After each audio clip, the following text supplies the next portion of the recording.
Hey there, buckaroo. It's your dad. Now I'm about to tell you a secret. I'm about to tell you a secret about how coffee's made. Now you can't tell anybody, all right? You can't tell all of them. You just have to keep it a secret between you and me, all right? Okay? Okay. Now it's about cold brew. Cold brew is the answer. It's gonna solve all your problems when you're hot in the summer. It's gonna cool you down when you're cold in the winter. It's not gonna do anything for you, but you gotta listen, alright? Cold brew may or may not have started in Japan. Now, the idea is that Japan was either the first one to make a cold brew machine, or Dutch travelers who were trading with Japan brought it, and blah blah blah. Regardless, I think they found the first schematics for a cold brew machine. Maybe they even found a cold brew machine in Japan from a date that didn't really make sense for it to be there. So none of that matters today, because I'm going to show you how to make it at home. And as long as you have a mason jar, coffee, because that's important, and then high hopes and spirits, you're going to be all right. Let's get to it. Like I said earlier, the first thing you're going to need is a mason jar. Maybe not slam it down that hard. I'm going to move it over here. The second thing you'll need that you may or may not have, I've seen people say cheesecloth. I've seen people say a mesh strainer. I like this. See, I like this right here. This is the pour over kit. If you like coffee and you don't have one of these, you're missing out. You need a cup. You need a measuring cup. A cup. Cup. All right. This is mostly just for straining. We're not going to need this for a while. These are cone filters. Basic idea to make coffee in this. You toss that in there. You give that a little opening boy. Shove that bad boy in there. Shove your coffee in. And then you pour hot water on top of it. But this isn't about hot coffee. This is about Japan. This is about imperialization of a country that may or may not have participated in World War II. This is about imperialization. This is about Maxwell House, good to the last drop. So we're actually gonna do two of these bad boys. Let's do this one. And then we're also gonna do one of my favorite coffees, French vanilla, 8 o'clock. So what we're doing here is we're gonna get a cup of coffee. First, whichever coffee is more expensive, I would use first, just so you don't contaminate the flavor. I'm gonna use this one because this is $8 a bag, compared to Maxwell House's being $8 a quarter ton. So what you're doing here is making a mess everywhere, all over your nice bougie counters. You're just gonna get a nice level cup. This is a cup. This is a cup of coffee grounds. And then what you want to do is use something to funnel it into. And for me, I have cone filters, which are useful in more ways than one. So instead of wasting any more coffee than I have, we're gonna pour it right into the cone filter and it'll go right in there. Boom, just like Mama used to make. All right, that's step one. 1 cup of coffee to, I think this is considered a quart mason jar. Yes, it is a quart mason jar. 32 ounces for those who blah. And apparently 800 metric liters over here we got. That's step one. Step two is just as simple. Get your Brita filter, get however you make your water. I make my water in a Brita filter. I drink a lot of water and you can't trust anything nowadays, not even your water. Sorry, the freaking frogs, guy. You get your water and you just fill it. Leave a little bit of something on top. Next thing is we're gonna shake it. We're trying to get all the air pockets out. That way we can put more water in. See how much more air is in there now? See how much it was, like about half of that. Shake it up a little bit more, get it all nice and moist. Pop that top off. Smells like beans. All right, now let's fill it up the rest of the way, and then we'll give it another shake, double check that it's as high as we can get her.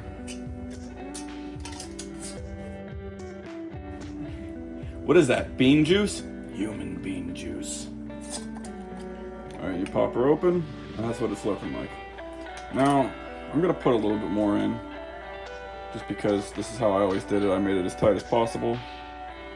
And then we're gonna put it back on top. We're gonna make a mess again. Flip her upside down. Look at that. Look at that beauteous. That's all the air that's in there, apparently. You see that little bubble floating around. Hopefully. You see that little bubble floating around. Apparently that's all the air that's in there. So we did a good job of getting the air out. And we're gonna put the date because there's the time because it needs to wait 14 hours. And then there's another step. You want 14 hours. Bada bing, bada boom. I'm gonna get the other one done.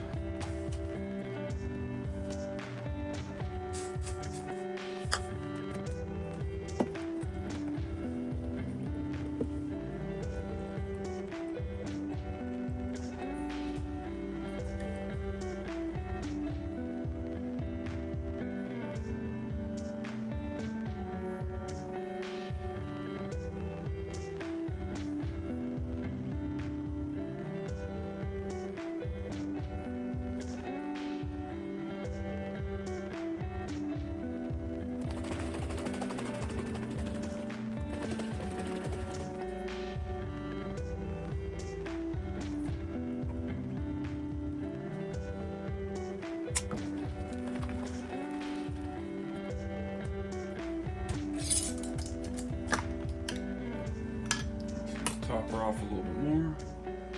As much as that air as we can out. Look at that. You can just barely see an air bubble passing through right there to the coffee. Same thing. Writing the date and the time, so we know when she's good. First couple of times you do this, I wouldn't worry about the time so much. I'd say 12 to 16 hours is good. Be careful. I think one time I left one in for a little over 24, and it turned out a little different, a little oily. Now we'll leave these in the fridge for 12 to 16 hours, and we'll be back with another clip on what to do next. Here they are now, and you can see it's a lot more saturated, and there aren't nearly as many air bubbles just sitting between the coffee grounds as there were yesterday. But the answer to the benefits of cold brew are as follows. One, it's not as bitter. It's if you make this, it's so ridiculously easy to just put together and then throw in the fridge. You just gotta pay attention to the time a little bit. If you leave it in too long, it might go bad. If you don't leave it in long enough, it might not work the whole process. You'll probably just end up wasting coffee, which if you're using one of these coffee machines, you're wasting coffee already. Get a better coffee machine, quit being lazy. Yeah, it's less bitter, which means like you don't have to put creamer in it. If you put creamer in this, I'm talking, it tastes like chocolate milk, dude. Like, it takes the bitterness way out. It brings in the rich, creamy notes. I don't know how the Colombian's gonna taste. One bit of a hassle is you have to kind of figure out a watering down process, because what you're making is cold brew concentrate, not cold brew. You throw cream in coffee for one of two reasons. One of probably several, actually. One, it's hot and you want it to cool down. Cold brew.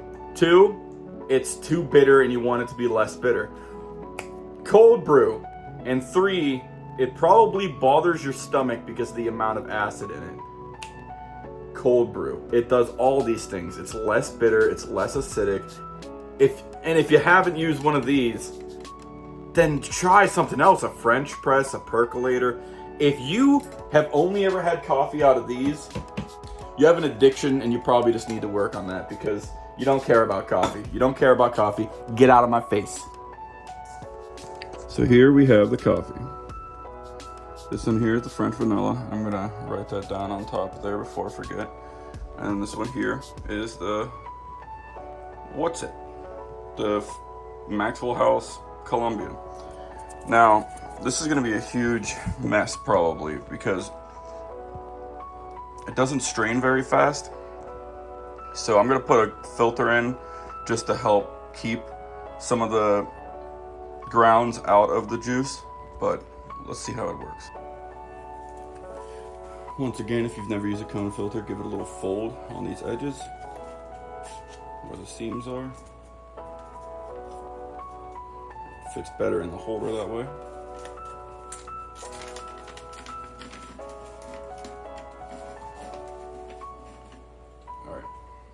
start with the French vanilla.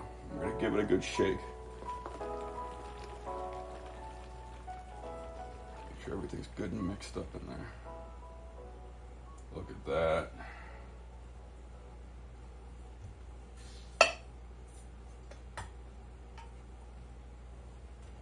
Oh, it smells fucking gross. It smells fucking delicious. Alright, here's the messy bit. Fucking hell, see, it's getting all over the place.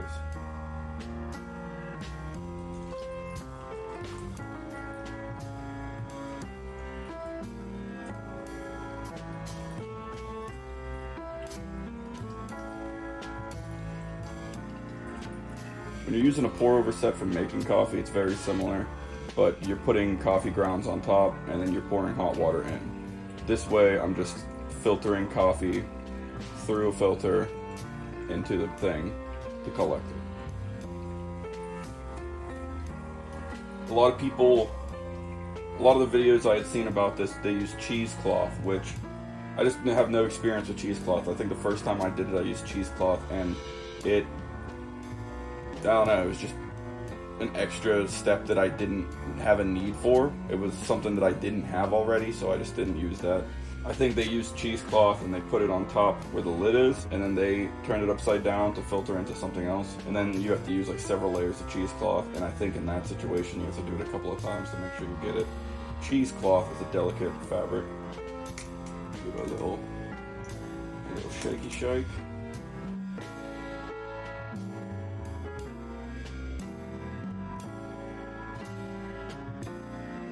The worst part of the cold brew straining process is when you get to the lumpy bits at the bottom of the mason jar.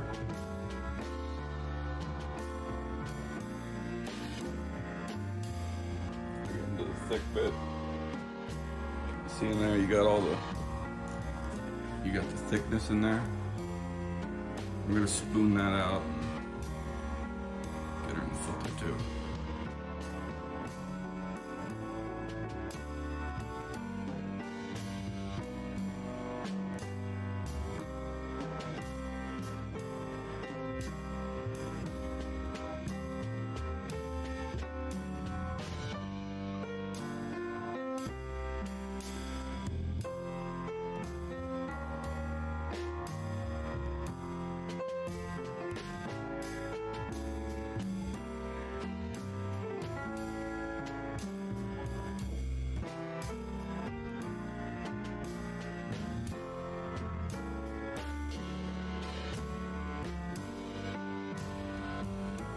Alright, and she's basically done dripping now.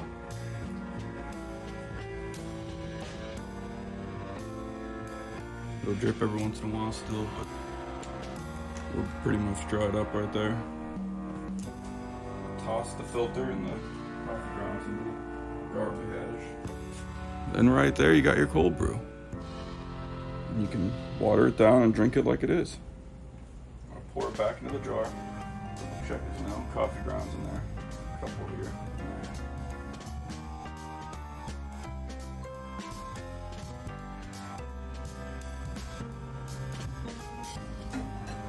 And there you are.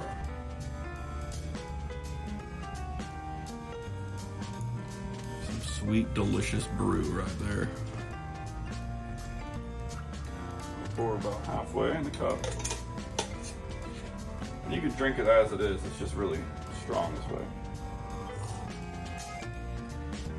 It's still less strong than black coffee. And I'm gonna fill it the rest of the way up with water, cold water, like so.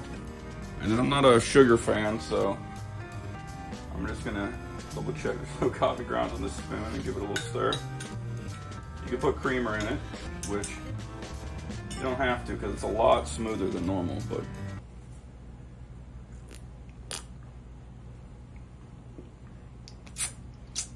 that's great.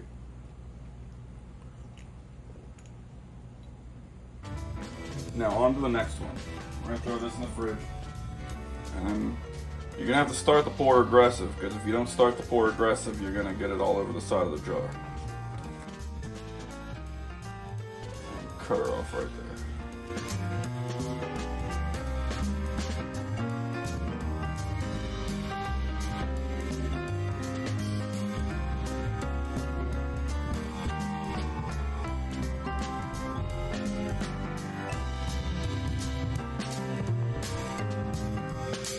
I'm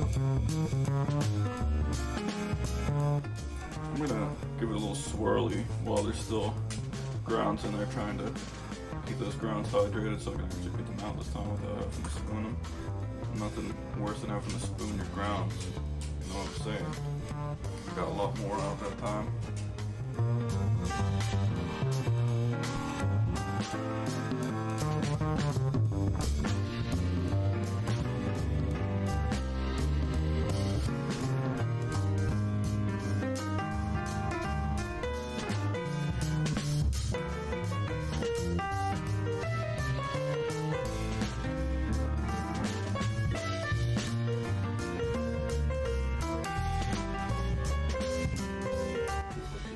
Dripping, give her a little bit of the spoon, see what's going on, see if we can get a little bit more out of her. Scoop that bottom up. She's dripping, she's dripping.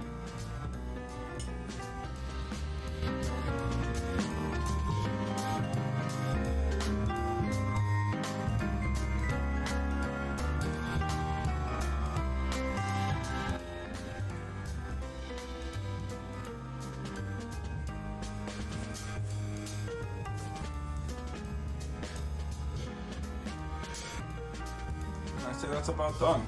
Let's get rid of these grounds.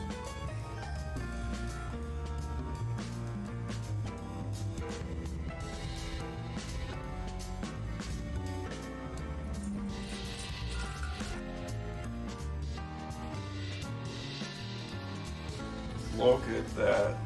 Pour myself another glass of coffee. Now, how long will this last you? Well, I drink a decent amount of coffee, and I think this stuff is fucking delicious, so it lasts me long enough to drink it. Give her a wee stir. Now this one being Colombian and a dark roast, tastes a little bit more like coffee. Give it a little splash of creme. A little bit of boopy. Fucking delicious. And you can see, realistically, it probably took about 45 minutes altogether. It's as simple as throwing a cup of coffee grounds into a mason jar and letting it sit for 14 hours. That's all you gotta do. And then you got some beautiful cold brew.